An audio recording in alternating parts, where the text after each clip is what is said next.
Hello Skyline students, and welcome to the very first installment of CMPP10, a new show made by teens for teens. Today, we're really excited to finally introduce what we've been working on and showcase the stories that we're very passionate about. Our stories today range from mental illness to political involvement. We snatched up available resources and we got inspired, so we're passing it down and sparking change. All of our segments share one common thread: you guys. As CMPP students, we create media to influence change in the world. Our segments today are here to inspire you guys to make a change too. And getting involved may be easier than you think. Our correspondents, Brooke, Whitney, and Ashi, dove into the importance of youth involvement in midterm elections and how you can get in on the action. This fall, Michiganders will be making their way to the polls for midterm elections. According to the last election, only about 50% of eligible youth voters ages 18 to 29 voted in the 2016 presidential election. And now, students all over the country are taking action. But how will this change in activism translate to the polls this midterm election? I'm voting because it's basically the easiest way that I can have an ensured impact on our government, whether it be on a local or a national level. I'm voting because it's the easiest and the most important thing that one can do to have their say in our democracy. Any decision that government makes is based off of voting, and if you don't vote, you don't get a say in that decision. Because the policies being put in place directly affect us, we have a better grasp on that because of social media and a greater accessibility to this sort of information. So when we learn about that, we think either I really like that or I really don't like that, and voting is the best way to have a say in that. Well, this election is very important because with the way that things are going in the Mueller investigation into President Trump, there needs to be a Congress that's willing to enact oversight. Your life is going to be affected by people who are making decisions for you instead of you having a say in that decision. This is our chance to make a difference in the world around us. Are you going to take it or leave it? Mental illness and teen depression are two topics that have become more prominent in study and acceptance, but the effects and causes are still apparent in students all across the world and here at Skyline. CMPP10 correspondents Michael, Ian, Ari, and Caitlin noticed the trend and conducted interviews to share available resources and allow students to be heard. Here's Michael Schaefer interviewing student Rainbow and counselor Mr. Miller about teen depression. So Rainbow, what do you think causes depression in teens? I feel like it's the stress of not passing school and personal life too, and the requirements to what's cool and what's the fit in. How do you think depression affects high schoolers in both for future and present? Well, it definitely makes them stronger if they're strong enough to pass the depression. Some people aren't strong enough to pass the depression, and that's really sad sometimes, but if you can just push through, you'll be stronger, and it'll most definitely help you. Duram, why are teenage depression rates so high, and what can be done to lower these rates? That's a big question, and as a practitioner and I have my own therapist, we search that every day. And what we're seeing is there's a lot more outside influences. For instance, back in the day, when I was your age, I'm not that much older, but it was a long time ago, we didn't have the social media. So a place like we are now in a school, once all the drama ended at school for the day, you could go home and everything was quiet.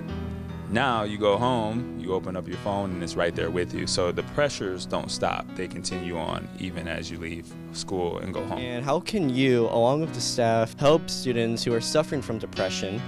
What is some advice you give to kids who are currently dealing with depression? Yeah, I think that's twofold. I think one, we need to spend more time with you guys.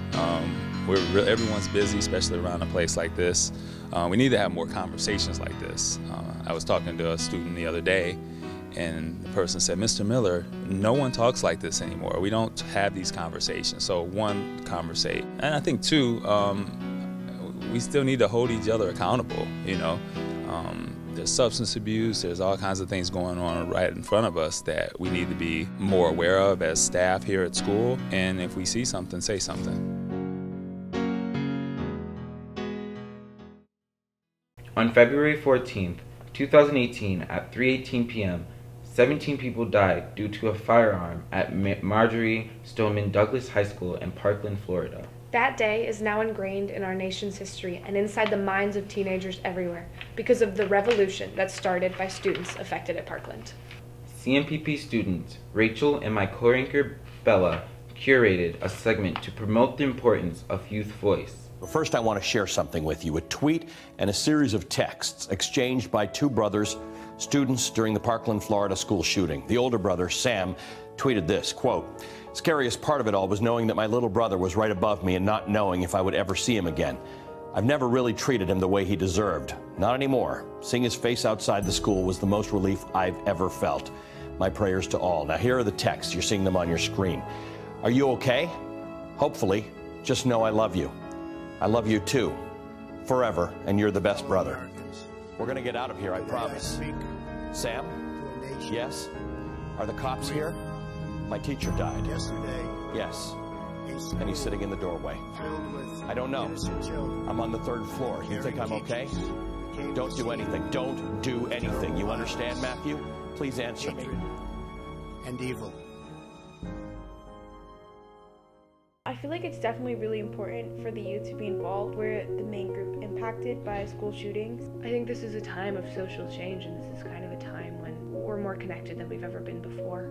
We have come to a point where we can't just trust people. These things do happen, and it might not seem like it will happen to your school, but that's the thing, you never know.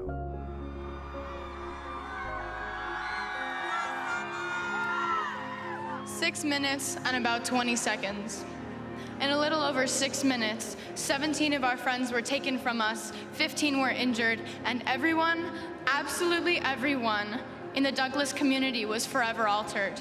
I say to those politicians that say change will not come, I say we will not stop until every man, every woman, every child, and every American can live without fear of gun violence, and to that I say, no more. Our government officials close their ears because it involves change, a change that does not align with their own agenda. That is why Parkland cannot and will not do this alone. Have them hear you out because they work for us. And 96 deaths by firearm every day is not what I would call great. In the end, we are all fighting for our lives. But we are a great generation, and we'll be the ones to make America safe.